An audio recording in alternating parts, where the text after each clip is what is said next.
I divorced my husband. The reason was something unexpected. He had an affair with our son's wife. However, I felt lighter after the divorce. That's because my husband had a habit of gambling and was reckless with money. I found out later that he married me for my money. Originally, my entire family worked in the medical field, and I'm no exception. But when we got married, my husband quit his job. And when our son got injured and was hospitalized, my husband... My name is Susan Greenfield. Today marks 1 year since my son passed away. I'm currently looking through my son's childhood albums, lost in memories. This story is about my time with my deceased son and my ex-husband. I'm currently 54 years old, working as an emergency medical technician at a university hospital. Despite the high salary, my job comes with very few days off. It seems the shortage of medical staff is far from being resolved. My ex-husband, John, is 4 years older than me. Even though we are divorced now, meeting him was undoubtedly the worst part of my life. I met John at a matchmaking party since I was really busy with work at the time. John, muscular and buff, was working as a delivery driver at the time. However, John's attitude changed drastically after we got married. He quit his job as soon as we got married and started to live off my money. Hey, Susan, give me some money. What, again?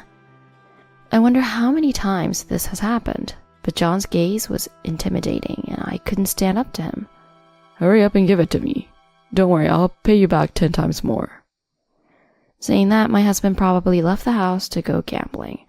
As soon as he returned, he opened the front door with a loud noise. Damn it! That slot machine must have been rigged. I cautiously spoke to my visibly irritated husband. Did you lose again? Then my husband glared at me and said this. Isn't it obvious?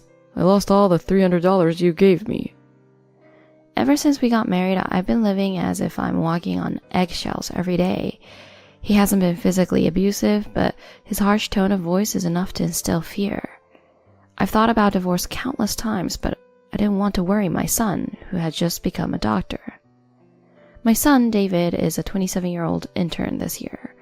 Coming from a family entirely in the medical field, it seems he has dreamt of being a doctor since he was young. He went to a 6-year college and is now working hard every day at a general hospital. Recently, it seems my son has found someone he could call his fiancée. At least until the wedding is over, I'll try to hold on. With that thought, I go through each day planning to divorce John someday. But my husband's actions and words only escalated. I have a night shift today, so I'm leaving now. Then my husband approached me in his pajamas. What? Without saying anything, my husband just stared at me, so I asked. You haven't finished the laundry yet, have you? Also, the bath hasn't been cleaned. My husband coldly said that to me. What he said was almost enough to make me faint. I work as a doctor and also take care of the household chores. In contrast, my husband is unemployed. He doesn't help around the house at all. Moreover, it infuriated me that he seemed to think that household chores were solely my responsibility. I wish you would do that yourself. I accidentally voiced the thoughts I had been keeping to myself. Then my husband said, Huh? You know you can go to work with peace of mind because I'm here, right? Show some gratitude. His retort, which could be seen as a snapback, left me more astounded than angry. I need to go now. You should just take care of it. Also, I won't be coming back tonight because of my night shift. As I was about to leave the house, he called out to me again. Then at least leave me some money for my meals. Saying that, my husband stretched his hand out to me. I really didn't have any more time. I had so many things I wanted to say back to him, but knowing that arguing back at this point was pointless, I handed him some money from my wallet. Then, without waiting for a reply, I left the house. The problem occurred when I was on night duty. A nurse came to me. Dr. Greenfield, please come to the nurse station urgently. It seemed to be something serious. Perhaps a patient's condition has suddenly worsened. I rushed over immediately. As soon as I arrived at the station, another nurse told me to take a phone call. I took the receiver and said, "Hello, this is Greenfield." Then I heard a doctor, who was from another hospital, speak on the other end of the phone. "Is this Susan Greenfield? I'm calling from the hospital where your son David works. The thing is, your son David has..." Hearing the details, I felt as though my soul had left my body. The nurse looked at me with a concerned expression as I stood there, stunned, holding the receiver. "I understand. I'll come by after my shift ends tomorrow." I hung up the phone, but my voice lacked strength. "My son, David, is paralyzed from the waist down." After receiving the call from the doctor, it seems my son tried to catch a patient who was about to fall but lost his balance and fell down the stairs in the process. He hit his back hard and fell head first. Losing consciousness, he ended up completely paralyzed from the waist down. After my night shift, I rushed to the hospital where my son works. I announced my name at the reception and hurried to my son's room. On the way, I ran into my husband. "Oh, what are you doing here?" "Same as you. I came after the hospital called." We exchanged only those words and entered the room. There, beside my bedridden son, was a woman. "And who might you be?" The woman turned around when my husband spoke to her. She was the beautiful, long-haired fiancée of my son, Mary Wilson. I recognized her immediately from the photos my son had emailed me. She is 26 years old, a year younger than my son. "Hello, I am Mary Wilson, David's fiancée." She greeted us politely, and I greeted her back in response. Then I approached my son. He was still unconscious, connected to a ventilator. A ventilator? As I looked at my son, puzzled, the doctor entered the room. My son is paralyzed from the waist down. Why does he need a ventilator? Isn't he just unconscious?" I asked the doctor, feeling anxious. My son was supposed to have hurt his back, which would only affect his lower body. I thought he would wake up soon. The doctor then began to explain. "Since then, we found that his lungs and brain were also damaged. It seems he hit his head really hard while falling down the stairs." Upon hearing those words, we all got quiet. As a surgeon, I didn't know what to say. The surgery seemed to have been successful, but his condition was still critical. We were also told that the ICU was full, so he had been moved to a general ward. For a month, I visited my son's room almost every day. At first, I ran into his fiancée, Mary Wilson, a few times, but gradually I saw less and less of her. At the same time, I saw my husband less and less at home, but with my busy job, I couldn't afford to worry about such things. Yet, as if fate wanted to rub it in my face, I was shocked to see Mary Wilson and my husband holding hands and entering an inn together. Why are those two together, holding hands? The inn wasn't far from our house. It was on my way to work and well known in the area. I managed to calm my confused mind and asked my husband when I saw him. "Hey, the other day I saw you and Mary Wilson entering an inn together. What was that about?" My husband looked back at me, surprised at first, then scratched his head. "Damn it. That's why I said we should have gone to a different inn." He muttered that and sighed deeply. "Are you by any chance having an affair with Mary Wilson?" I asked hesitantly, and my husband answered nonchalantly. "Yeah, that's right. How could I ignore such a beauty like her? David will be bedridden forever, and Mary said the same." I felt as if I had been hit in the back of the head with a hammer. The same thing? I don't know if she's aware of her own beauty, but she says she can't forgive being ignored for so long. Women are scary, you know, and apparently there are no exceptions, even for illness. I was devastated to learn the true nature of my son's fiancée. Although she seemed polite at first, I never imagined her inner self to be so tumultuous. Feeling the injustice done to my son made me uncontrollably verbalize my anger towards the two of them. Enough. Let's get a divorce. When I said that, my husband agreed without hesitation. From his attitude, I realized he had lost interest in me a long time ago. This realization brought even more anger and sadness. However, my husband continued speaking without giving me a moment to dwell on those feelings. You can claim property division if you want, but don't expect much.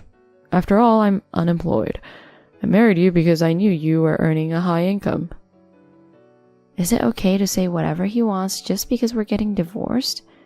Already stretched thin emotionally, his cold words kept coming, making it clear he didn't care about me or even our son.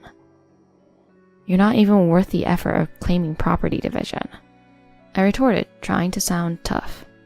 But it seemed not to affect him at all. He just smirked and said, That's a relief. While my son was fighting for his life, my husband and my son's wife indulged in their affair. No wonder I stopped seeing Mary Wilson around. To think that this was what was happening? Hearing this from my husband made me resolve to be the one true ally my son had.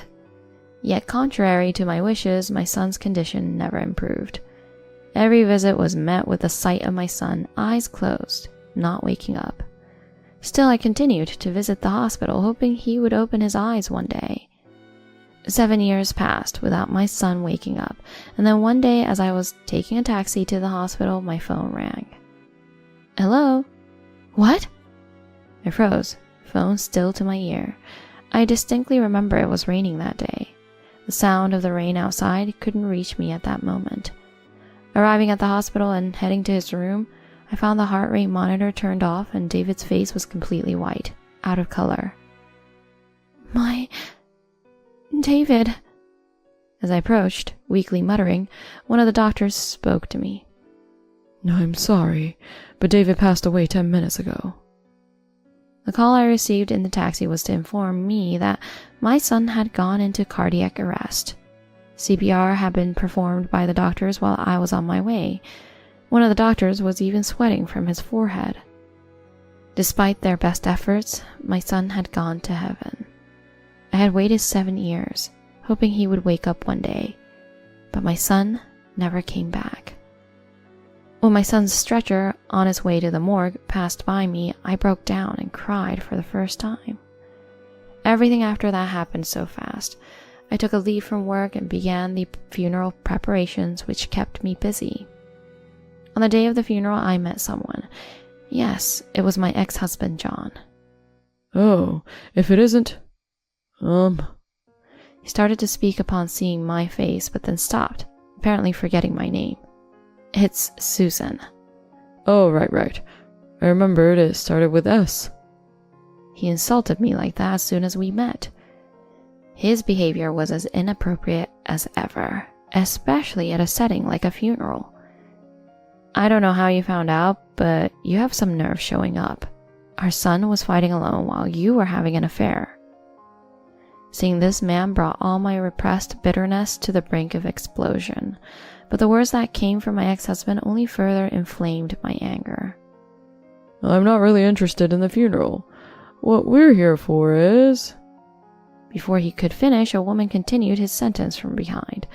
It was the very person who had an affair with my ex-husband, Mary Wilson. We came here to claim the inheritance. Hey, don't cut in. It's fine. You're too slow, John. I just stood there looking at them. It seemed that even after 7 years, their relationship was still going strong, and they were even flirting in front of me. Enough, both of you. My words made them stop. Then... always so noisy. Just give us the inheritance already, was what they demanded. John's face was smirking, followed by Mary's. However, I couldn't help but laugh at their demand. What's so funny? To their retort, I began to reveal the whole truth. You really think everything will go your way, don't you? The world isn't as sweet as you think. I managed to say this despite my cheeks twitching from trying not to laugh too hard. Naturally, they were furious. Huh? What are you trying to say? About the inheritance, David's life insurance and such. It's long gone. Their eyes widened, looking at each other in disbelief. What do you mean, gone? You're both so greedy and vile. David was the complete opposite, a true role model doctor. So, what are you trying to say? Our argument attracted the attention of the funeral attendees, who were trying to deduce what was happening from our conversation. David told me before he got life insurance. If I die before Mom, I want all my savings, life insurance, everything to go to UNICEF. And that's what I did. After David passed, I donated all his inheritance to UNICEF as he wished. There's not a single cent left for you two. What? John's face went pale instantly. It seemed they were seriously counting on David's inheritance. Mary's complexion matched his. John, what do? We bought a new sports car thinking the inheritance would cover it. John responded weakly. So that was it. I finally understood their fixation on the inheritance. They were counting on it to pay off their car loan. But how did they manage to purchase it in the first place? What do you do for work now? Surprisingly, they answered honestly. I work for a moving company. I'm a part-timer. I thought so. Impossible. Puzzled, I asked them another question. A sports car would cost around $20,000, right? There would be a screening process. Even if you passed that, how did you manage the payment? They looked at each other again. Then John answered. From a shady place, they prepared the paperwork and money when I said I'd pay back in a month. The moment I heard that, it felt as if time had briefly stopped. And then I couldn't help but feel laughter bubbling up inside me. That's hilarious. I see, yes, that makes sense. You could borrow from there. Stop joking around. What are you laughing at?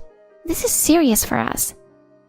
She spoke sternly to me as I laughed, but her tone didn't scare me at all. The scariest thing for them was the future waiting ahead. Even if there had been an inheritance, I wouldn't have given it to you two. How could you think there would be enough for a sports car? Huh? Such a large sum couldn't possibly exist at David's age. Buying a car without understanding that is just foolish. As I spoke, they looked utterly defeated, their faces a picture of dumbfounded misery. I pressed on. Abandoning your son as he hovered between life and death, prioritizing your own selfish desires? This is what you two deserve. You'll just have to do your best from here on out. After my words, they seemed to finally grasp the gravity of the situation, their mouths agape, unable to respond. The other attendees cast cold looks their way. Thus, the two were escorted out by security, and my son's funeral proceeded with those who genuinely mourned him. Has it been a year already since then? Today, on the first anniversary of my son's death, I murmured this while looking through his album. Since then, my ex-husband and my son's former fiancée have been hounded by debt collectors. In fact, debt collectors have even come to me, but after showing them the divorce papers and explaining that we were no longer related, they left quietly. The two made extravagant purchases based on their wrongful assumption of an inheritance. The consequences were naturally severe, a culmination of their past misdeeds, I suppose. I doubt I'll ever interact with those two again. If by some chance we do meet, my first action would be to call the police. Or perhaps a punch might come first. David, find good people in heaven. I whispered this to a photo of my son from his childhood. Of course, no response came. But in my heart, my son lives on forever. After finishing with the album, I resolved to live my life to the fullest, also for my son's sake.